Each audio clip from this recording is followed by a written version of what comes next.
We left off on Testament Bays.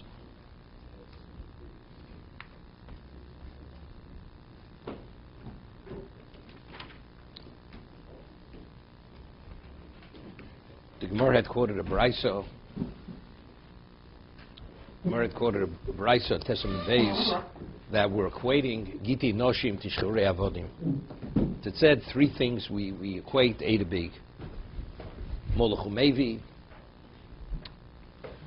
Then it says, in regard to monetary documents, which are issued by a non-Jewish court and signed by non-Jewish witnesses, monetary document is valid.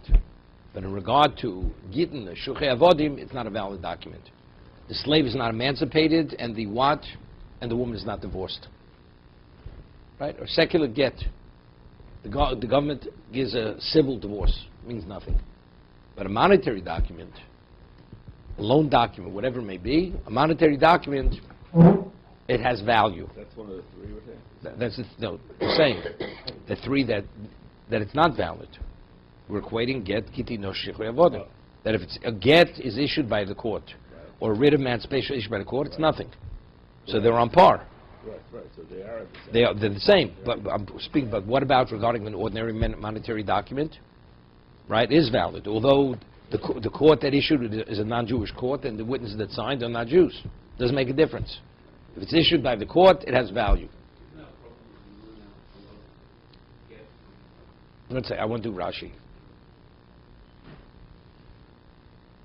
Ksherin, second line. The dina malchus adina. Right, the dina malchus adina, the law of the land. Va'aval pasha nosim mekabel Yisraelim heim. So the court is written, the document is issued by the court, the witnesses are non-Jews, and two Jews are using this document to transact something. It's valid. What's the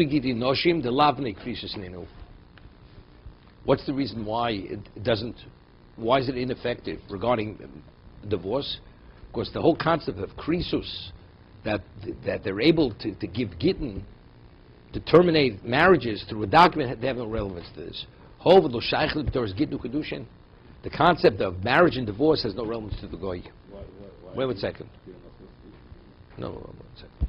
Aval al hadinim, Rashi says, but regarding monetary laws, dinim, nitztav b'nei Noach, right? That's right. That's dinim. That's one of the shepherds of b'nei Noach. They have to have laws. They have to function as a society. Dinim. So therefore, what's the reason why the court that issues the divorce and the witnesses who signed was not valid?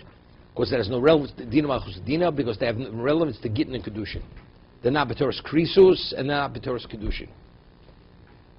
So what is that with shichrei avodim? Shichrei avodim the chol psula doraisa shavu shichrei leget isha. They're going to be lo isha, because the Torah through Gzeir Shav equates A to B. Okay, 1 second. Otherwise, you would think that avodim should be okay. It's a monetary ownership. Right. Okay? 1 second. It's interesting because I would have said, see, Rashi's saying, because Rashi's taking the easy way. Lola B'isha, the Torah equates get shichru to a get krisus. Right? Equating. I would say like this, the Gemara says that a Jew is the only person who can own another human being. The whole concept of owning a person. Owning a person, only a Jew can own a person. A goy, a non-Jew cannot own a person. Right? For instance, even when a Jew owns a person, what do you own? That he has to undergo to become an Evet Kanani. A non-Jew agrees to sell himself to a Jew, and he retains himself. He doesn't make that transition to Evet Kanani. You have an interest in him, but you don't own him. He's not your chattel. The only way he becomes your chattel is only if he becomes an Evet Kanani. Till he becomes an Evet Kanani, he's not your chattel. The concept of owning a human being has no relevance to a goy. That has only relevance to the Jew. So I would say it like this. Just as we're saying that the reason why the court can't issue a divorce is labnei krisis ninu, it has no relevance, because a goy cannot own another human being. But Rashi is saying even more than that. It's lo isha. Since the Torah equates through Gzeir Shava, get shichur to get isha, it's the equivalent of that. Okay, so it's more. Rabbi, when you say a guy can't own another human being, what does that mean? Practically, it happens all the time. That's not called ownership. What about if I steal something and it's not rightfully mine, and I behave as if it's mine? You don't own it. The same thing. You could capture a person and you cheat him as if he's your chattel, but he's not your chattel, right? Dina Malchus Hadina is not going to do it. Dina Malchus Hadina could only affect something because they have the rights within that context. But if they have no relevance to it, if Dina Malchus Hadina would say, you could marry, a Jew could marry a non-Jew. Does that have relevance to Dina Malchus Hadina? It has no relevance. A Jew, marriage has no relevance to it. Well, we recognize as if you are married. It's regardless of what you recognize. It's not a reality. There's no connection between the two parties. So it has no relevance to Dina Malchus Hadina, right? What? It says in Rashi that the Jewish court would not recognize in a monetary case. We will recognize. Jewish court will recognize this. According to Rashi, Rashi's saying it's only because But that's why Chazal say we recognize it. Since the law of the land is the law of the land, if two Jews use it, the Jewish court will recognize that document that was issued by a non-Jewish court. If, let's say, Reuven comes with the document that Shimon owes me so much money, and he presents this document, they're going to enforce that document. Because Dina Malchus Hadina. One second. There's no question. A Jewish court has non-Jewish witnesses signing a document. Of course it's no good. Right? Here we're talking about it was issued by the non-Jewish court, which within the context of laws, secular laws, it's not a problem. Now, I just wanted to mention like this. You know, there's a halacha we're going to have later. It's machlok shishonim. The Torah says if the cost of v'nosam, it says v'nosam biyodo. When you give a get, you have to put it in her hand, right? What about if you throw it into her domain, into a chotzer, right? She's also divorced because her domain is the equivalent of her hand. Okay. What about you have a situation? You have a tziri rishus harabim. It's a unowned location. It's not owned by the woman. But it's off the beaten track. It's not in Rishus Harabim, but it's a location people normally would put their packages there, so that it doesn't interfere with the public thoroughfare, right? So there's a halacha, for instance, you find something ownerless there, and you come within Dalet Amos, within 4 amos of that. Anything which is within your 4 amos, you acquire, right? That's equivalent to your chotzer. That's your courtyard. Now, what do you acquire? You don't own it. Right? Do you own the location? You don't own the location. But yet, we say that anything which is Yudal Amos, if it's Tziri Rishus Harabim, you acquire it as if it's in your domain. The answer, it's rabbinical. Rabbinical. Right? Once you acquire it, let's say after you acquire it, it's no longer your domain. Somebody else has a right to go there. Now, what exactly is the method of acquisition? When they say you acquire it as if it's in your domain, did they say that the location is your location for the sake of acquisition, based on Hefker Bez and Hefker? Hefker Bez and Hefker, they have the ability to condemn money, to deem it ownless, or to transfer money. So within that power, they say anything with this, the Dalet Amos that you stand within that location is yours. It's the equivalent of being your chotzer. So if it's yours, so the item that's in the chotzer becomes yours. Right? Because it's in your, factually it is your chotzer. Because Hefker Bez Nefker said that the location is your location. Correct? Or do we say no? So they said, at something which is within your Dalet Amos, we treat as if your chotzer, not that they gave you the location, but rather they transferred the object directly to you. It appears as if you acquired it with your domain. Factually, they don't transfer the domain. But we treat it as if it was in your domain. They're transferring the item to you as if it was in your domain. So you would ask the person, why did you acquire it? Well, it was my Dalet Amos. Dalet Amos is a chotzer. But what was actually the process? The process has nothing to do with chotzer. It's the perception is chotzer. But the reality, how did the transfer take place? They transferred directly, the item was transferred directly to the person. That's how it came about. Okay? So let's talk about get now. So we say monetary acquisitions has relevance to a non-Jew. So therefore, we say, Hefker Bez Nefker.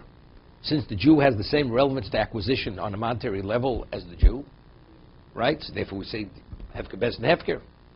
What about gitihng02032016wednesday? Marriage and divorce has no relevance to a goy. Even though we have the ability to nullify, to revoke the marriage, because called mekadosh, adayt rabbanon mekadosh. When a man marries, he marries based on, it was all contingent with the Chazal agreed to it. So they can actually annul the marriage retroactively. So we say the same thing. Let the document be written in the non-Jewish court, right? And based on the Dina Malchus Dina, we'll revoke the marriage, right? But we don't say that. That's what Rashi is addressing. Why don't we say it? We could also revoke the marriage. You'll give the document that's issued by the court, let it be a secular document, and the reason why they're not married any longer is not that the document terminated the marriage, but rather when you go through that motion, we revoke the marriage, we annul the marriage retroactively. Why do we do that? The answer is because they're not b'toras krisos. Because they have no relevance to the whole process.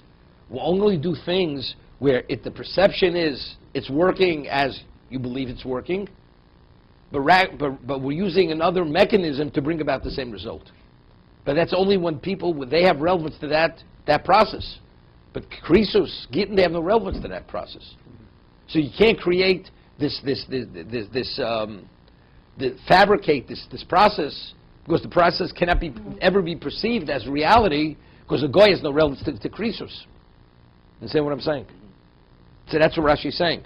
Gitihng02032016wednesday, they have no relevance to. We're not going to say, we see it as if you are married, we see it as if you're divorced. Because the goy has no relevance to divorce and marriage. But in regard to monetary, which is dinim, since the non-Jew has that, there we can employ the process of what? Of hefker bez and hefker. As if you believe that the document caused it to happen, even the document did not cause it to happen. What caused it to happen was hefker bez and hefker. That caused the transfer. So let's get back to get. This is a machlokas yeshanim later. If a person takes a get, throws it within the dalet amos of a woman, tzid rishus harabim, on the side of the rishus harabim, where normally one would put his belongings. So we say she's megureshes. Now why is she megureshes? Why is she divorced? Is it because we transferred the domain to her for that moment? So if the domain becomes yours, the get is in her chotzer. There the divorce, that's called termination. That means until that moment she was married, the moment it fell within her dalet amos, because at that moment Chazal transferred to the location, the marriage is terminated. Until that moment the marriage was, what about, we say they don't transfer the location. But rather, the end result is it should be perceived as if they transferred the location. So how could she be divorced? The only way she could be divorced, it's not we make as if she was never married. We annul the marriage retroactively. So to get, you put in a dalet amos, shidush harabim.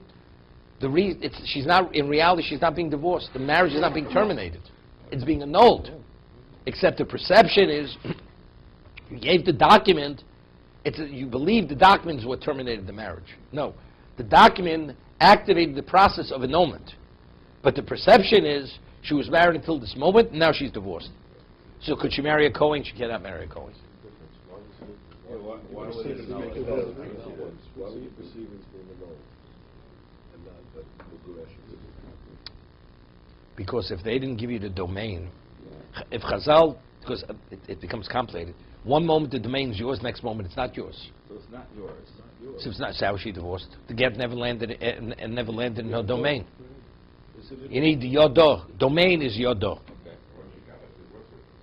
So if they gave it the domain, it's back and forth. It could be as many people's domain for the moment it is. If that's what they do, it's not a problem. But if they don't do that, so how why when the get lands within her dalet amos, why is she divorced? It's not her domain. So the answer is it's the moment. It's retroactive. Good. It's all rabbinical. So she cannot marry. And her children are. They'll be rabbinically haloli, rabbinic haloli. So there are all kinds of ramifications. How you understand it? Is she divorcee on a Torah level, right? Are the kids chalolim on a Torah level? When you pay the ksuba, do you pay ksuba on a Torah level or on a rabbinic level? We treat her as if she's a divorcee, identical. But the question is, what is the reality? The domain is not hers, let's say, right? And it was never hers. It's never hers. So what is it? I don't understand. The guy's giving her a get. The get has no power because it's not her domain. So where's the annulment? No, that causes the annulment. If you give a get, you gave her a get. Chazal said, "Tzirush is Rabban's Koneh." acquires. You find him at Sion's in off the beaten track, Yeah. and it's within your dollar amos, and you have him on, you want to acquire it, you acquire it. Right? That's a rabbinic, right? Rabbinic law. Right. So if you say you acquire it because it's the dollar amos becomes your chotzer. Chazal said for that moment it's your courtyard. Not a problem. That's not an issue. So why'd you acquire the object? Because you acquired it. It was in your domain. Correct. So if the get is there, why is she divorced? Because it's in her domain. Identically the She's same. not going to want to acquire it. It's not in her interest. It's not. It doesn't make a difference. Forget it's even balkorcha, so the domain's her domain, even against her will. But if it's not her domain, that's what I meant. If it's not a domain, Right. and let's say regarding a mitzvah, regarding Find something in that. Right. but not a woman, anybody, it's Right. within, Right. and you want to acquire that object. Correct. How do you acquire it? And Chazal never gave you the domain. Correct. So how the answer is, they transfer the object directly to you. But when do they transfer it to you? When it appears as if it is in your domain. Chazal said Dalar Amos is chotzer. But reality did not make it your chotzer. It's only perceived as chotzer. Okay. So the process of transfer is what? Not chotzer. It's not an acquisition. Correct. It's hefker bez hefker. Uh-huh. And the Hefker Chazal have the ability to transfer ownership from one party to another party. So then, where's the annulment coming? Wait. Let's talk about first that. Okay. Monetary. Fine. But let's see, now let's shift to get. Man throws a get, his wife is out in the country, Right. and he throws it within her dollar amos. She's divorced. Why is she divorced? Didn't land in her domain, and Chazal never gave her the domain. Correct. The answer is, but Chazal said, the perception is, it is her domain. So if it's perceived it's her domain, that means she's divorced. But what's actually the process? The answer is, the perception that it's her domain, the reason why she's divorced is because then, in that context, we annul the marriage retroactively. Because kol demekadish shadat rabbaну kemekadish. Because initially when you married, it was contingent on whether Chazal want the marriage to be a marriage or not. They say when a get is being put into your dalan amos, the perception it's your domain, therefore at that moment we annul the marriage, retroactively. But Married annulment because is they're different also than so- divorce. Sorry. Sure. Annulment is different than divorce. What's Because it different? changes What's- the status of the children? Of the children. Yeah, so why isn't it considered a divorce if we're saying that? Because it has to be, if they never transferred the location to you, and so that means the get never came in your domain. Right. So that means, well, how's the marriage terminated? It has to be terminated with an annulment. Well, that's not terminated. Termination means, Or the rule doesn't the Gemara apply says here. megas gaius. Divorce is megas gaius. That means it's cut. It's terminated. It exists till this point, and then it's severed. It doesn't go beyond that point. That's what a get is, on a Torah level. But it has to enter either a hand or into a domain. Here it's neither. So it has to be an annulment. So it has to be annulment. It has to be retroactive. Okay. So that itself is a machlok Rishonim. Because rabbinically she got a get. The process, the perception is she did receive a get. Because what activated that process? Perception. Let's say he didn't give her a get. We're going to annul the marriage to some other people. Were they allowed to do that? They're always allowed to do that. Then she's not. Then she's permitted. She's permitted to a Kohen. Yeah. A Kedushay Tos. Right. We have a case, a Tluy V'Kodesh. Right? A man takes a woman, hangs her up on the tree, and says, you marry me, I'll let you down. And she says, Rotzani. If not, you're staying there forever. Right? She says, Rotzani. So the Gemara says, Basra, they annul the marriage. It says, V'neshu also shelo kahogen, since this is totally inappropriate behavior, whoever heard of marrying a woman in such a way, therefore, we treat him shelo kahogen. We treat him the way he treated her. And therefore, we revoke the marriage retroactively. No get was ever given. So what is it? She was never married. That woman, it's like a woman had premarital relations, and she never got married. She's permitted to a Kohen, as long as the man who had relations is a Jew, right? Or wasn't incestuous. She's permitted to a Jew. She's permitted to a Kohen. Okay? Rabbi, the shliach or the husband throws the get in the wife's domain for war. She's not aware of the get being thrown. Doesn't make a difference. Doesn't make a difference. For her, she's not divorced because she never received the get. Although the get. No, of course. She has to be eventually made aware that it entered her domain. That's my question. No, she's made aware afterwards. How is she made aware? They call her up and they say, they knock on the door, they leave a note. Look in such a location, you can find a get in your domain. Well, she has to be informed, otherwise she doesn't know. So the marriage is only known once she is aware. Again, let's say she's not aware. Yes. Wait, she's not aware. And the get is in the bush somewhere. No. It landed in her house, and it fell into a crevice, and she doesn't even know. Okay. She's divorced, but she doesn't know. So let her. So she'll think she's married. Yes. So she thinks she's married. Big deal. It's irrelevant. But factually, she's divorced because the get came into her domain. No, but suppose she wants to marry someone else, but she says, She- I'm no. a married woman. So she won't marry someone else. That's gonna hurt. I'm playing your line of reasoning. She's unaware she was divorced. Okay, she'll conduct herself like she's a married woman. Right? No, there's no change then. But even though in reality she is divorced. But she feels that she's a niguna. She's So the man says, she says, at least give me a get. He says, I gave you a get. So if it can be proven that he gave her a get, then she's free to remarry. She's free to remarry. How would Cohen today know if a person was never married before if they had relations outside of halal? Let's do Tosist. Stump the rabbi is we're going to wait for Purim for that one. Okay, let's do the top Tosist.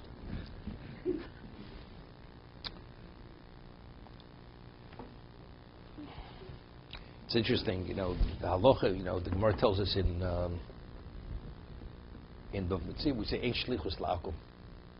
The law of agency, you cannot use a non-Jew as a shliach to delegate something through a non-Jew. Okay? I mean, here Rashi says, what's the reason why a get cannot be written by the court, cannot be issued by a court? He says, because they're not b'torah's krisus or kedushin. They have no relevance to marriage or divorce. I mean, when the Torah says kosela sefer krisus, the husband should write the sefer krisus. So when the husband commissions the sofer to write the get on his behalf, is the sofer the shliach of the husband? What would you say, Howard? What would you say? Paying for it? Yes. Wait. I'm asking if he's a shliach. It's a shlichus. Wait. We had earlier. If you have a goy writing a get, why is it not valid? Even if Godel Omen Al Gabov.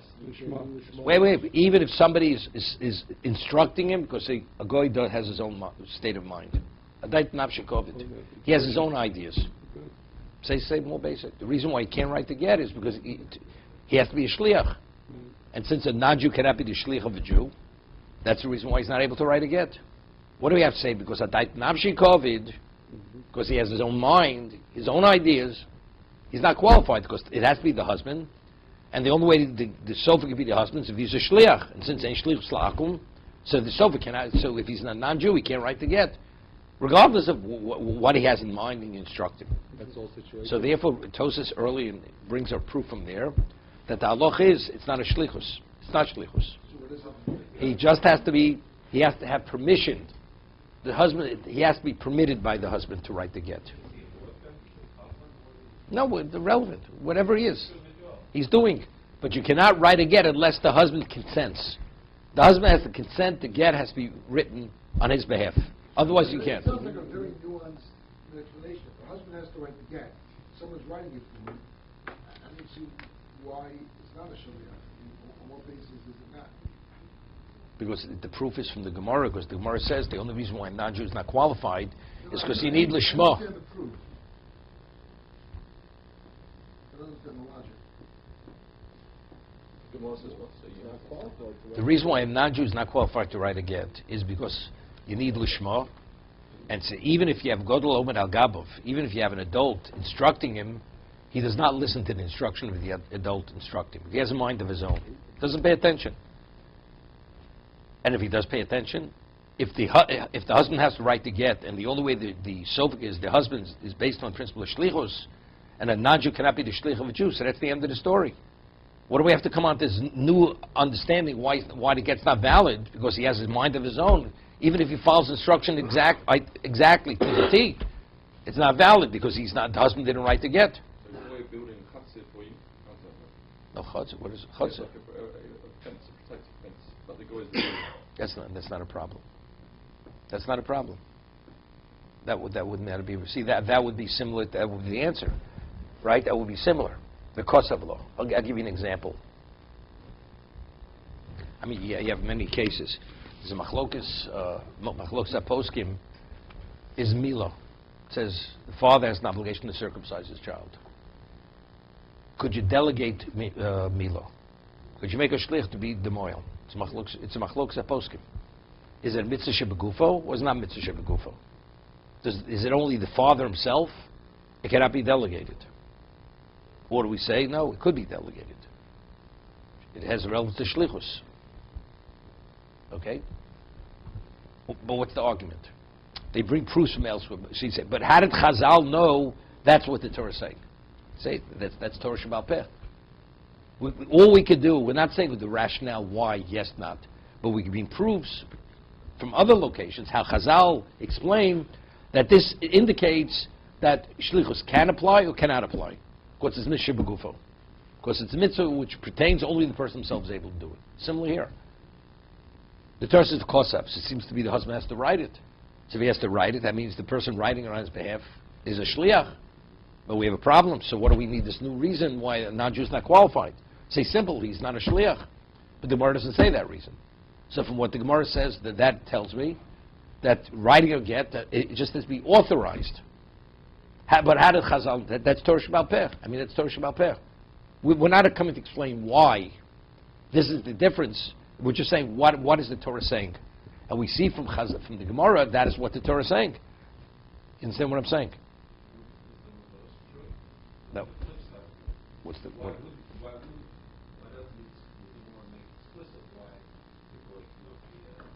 It does say explicit. It says explicit because Hadaita Nafshe Kovid. Because he has a mind of his own, and he doesn't follow instructions. It's not written l'shmo. No, but here it's a... No. It's separate than what avodas are.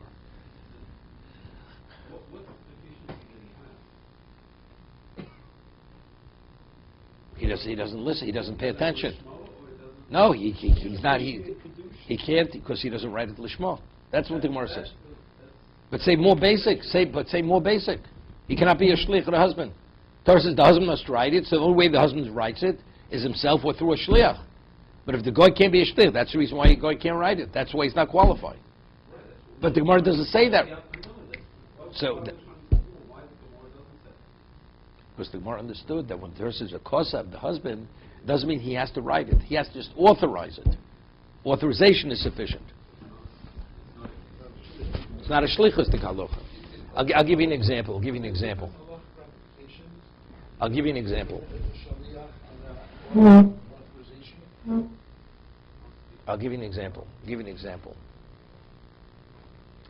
This halacha we had in Kedushin normally say ein shlich l'dvar aveira, right? But there are exceptions. Shlichus yad. If something was consecrated, and somebody tells somebody, take, person is magdish a bag of money. And then afterwards, the only time you moil is if you moil b'shogig. If you benefit inadvertently. Person wants to benefit from hegdish deliberately, no, it's hegdish, he's in violation of benefiting, but he doesn't pay the chomesh, it's not yotzi l'chulin, he doesn't bring a korban. Right? Normally when you moil b'shogig, the object you take becomes ordinary immediately. You have to pay principal plus a fifth, plus you must bring a korban. But let's say he knows it's hegdish, it remains hegdish. So whatever remains hegdish. You're a violation, but you only pay. You don't pay anything. You don't bring the korban. Now, what happens? So if a Jew, let's say, consecrates a bag of money, and he tells him to take the bag that's on the right side, because he thought that bag was the unconsecrated bag. And the person tells to take it, takes that bag, who's moil? So we had in Kedushin. So the one who delegated is Mol. So what's to see? You see from there by Shlichus Yad, not by Shlichus Yad, by Milo, Yesh Shlich L'Dvar Aveiro. So the Gemara uses the term Yesh Shliach L'Dvar Aveiro. Okay? Without Shlichus Yad, a person is a shomer. You're not permitted to use the item that you were appointed to watch over as a custodian. What happens if he uses it inadvertently? Shlichus Yad. Or even deliberately. He has all liability like a thief. Like a thief. What about if the Shlichus Yad, he delegates it, he says, go take that item, believing it's his own. We say, Yesh Shlich Dvar Aveiro. Deliberately, not deliberately, Yesh Shlich Dvar Aveiro. Okay? So it's a similar, if you read the Gemara, it's Shlichus. The Rambam seems to be saying that even if you tell a non-Jew to take it, the halach is the one who tells the person to take it, he has liability. So they ask him the Rambam, but ain't shlichus la'akum. The non-Jew cannot be a shliach. So why, when you tell the non-Jew to take the item that's consecrated, why is the person have liability? How do we link the goy with the Jew? So the Ketosah says, explains the Rambam, that the Rambam is exactly what we're saying here, that the halacha of Me'ilo is not a shlichus. It's not a shlichus de halacha. It's you caused that the hegdish item that was caused through you. It's causality. That's sufficient to be moel. It was through you the item was compromised, through your instruction. That's enough. So it's not a shlichus de halacha. It's not shlichus. And same thing, because of the Sefer Krisus, it means authorization. Doesn't mean you factually have to be the one to write it. So even the goy would have been qualified if not for the problem of lishmo, because adait nafshikovi, that he doesn't pay attention. Okay? It would have been like him writing it. It would have been like he caused it to happen. Right, because it was through his authorization it's being written. Uh-huh. Wow. Okay? But we'll see Tosas. Tosaf here says differently. It could have said the not features. It said because of. No, because it's not enough. Because of it, nosam, the two. No, everybody, the giving is definitely shlichus. Because the Torah says v'shilach. The Torah says he must send it. That the Gemara learns we learn shlichus. From the giving of the get, that's shlichus. Nobody argues that. I'm just saying, the word custom is a very specific word. It just seems.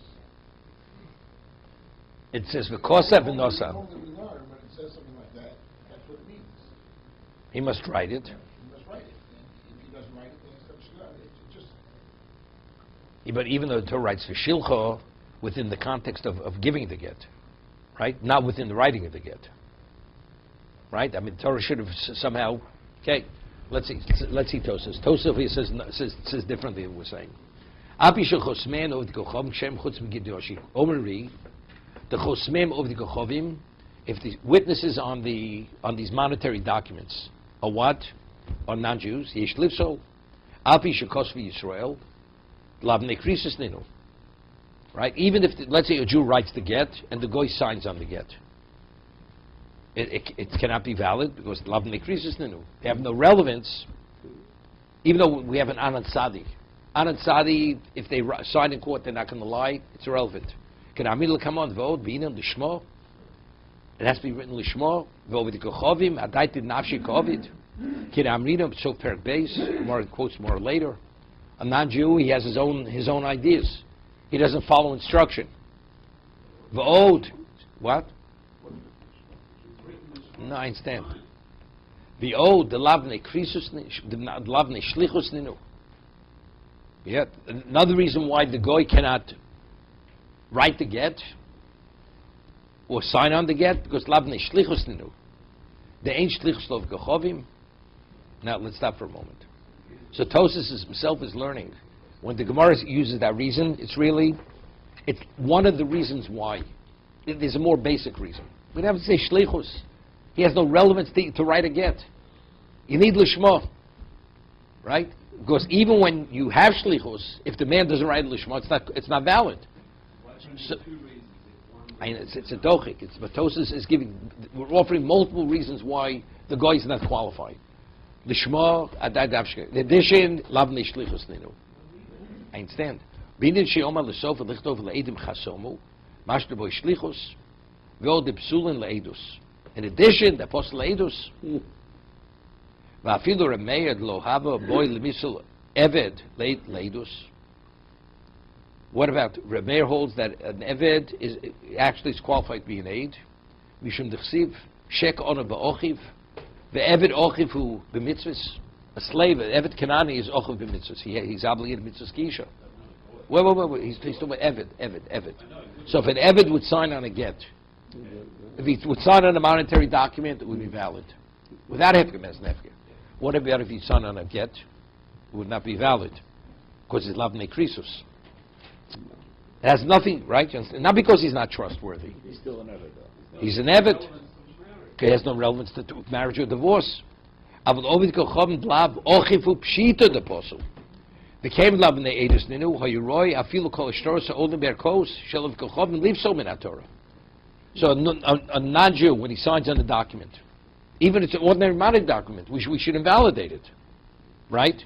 Because a goy is not qualified to be a witness, and yet it says here in the Brisa that if the document was issued by the secular court, even if the non-Jew is the signature on it, it's valid. Even though in Torah it's not. It's a rabbinic legislation. As long as we can say definitely, if the court issues a document and witnesses sign, these witnesses are telling the truth. Because they're not going to in any way implicate themselves negatively. Now the question is, what about a shtar matona? Komokom shtar matona ketoni lekamon the chas balmu avgav the kimlon the kush the komar shum the hare enkan shtar. It's very interesting. If I lend a person money, what's the basis for the obligation? Giving her the money. The document's only proof that the money was given. So a goy normally is not believed. So we say, rabbinically, we say a goy, if he's not going to implicate himself, there's an anad sadi, we believe him. We say this is truth. So you have the proof. But the proof is not based on edus. Not because we believe him as a witness. Because we say since he signed on a document that was issued by the court, that kind of document he's not going to sign unless he's telling the truth. Okay? A Jew, why do you believe a Jew? Because he's not going to implicate himself. Because there's Gzeres HaKosov that when a Jew signs, that's evidence. That's where it begins, that's where it ends. Not because he's definitely telling the truth. Because the Torah says an Eved has nemonus. I mean, a Jew has nemonus. We'll stop.